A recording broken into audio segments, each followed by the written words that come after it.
నమస్తే అన్న అందరికీ నమస్కారం.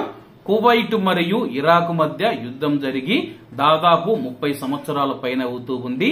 ఇప్పటికి కూడా కువైట్ మరియు ఇరాక్ మధ్య స్నేహబంధంతో ముందుకు వెళ్లాలని చెప్పి ఇరు దేశాలు భావిస్తూ ఉన్న సమయంలో స్థానిక మీడియా తెలిపిన వివరాల ప్రకారం, కువైట్ ఇంటెలిజెన్స్ వర్గాలు తెలిపిన సమాచారం ప్రకారం ఇరాక్ దేశం కువైట్ పైన 2 దాడులకు ప్రయత్నించిందని చెప్పి చుట్టుపక్కల ఉన్న సోదర సమానమైన మిత్ర దేశాలు మరియు అలాగే ఇతర మిత్ర దేశాలతో కలిసి గల్ఫ్ దేశాలను యూరప్ మరియు ఆసియా దేశాలకు అనుసంధానించే ప్రాజెక్టు నుంచి కువైట్ దేశాన్ని విరమించాలని చెప్పి, లేకపోతే దాడి చేసే అవకాశం ఉందని చెప్పి ఇంటెలిజెన్స్ వర్గాలు తెలిపినట్లు స్థానిక మీడియా తెలిపింది.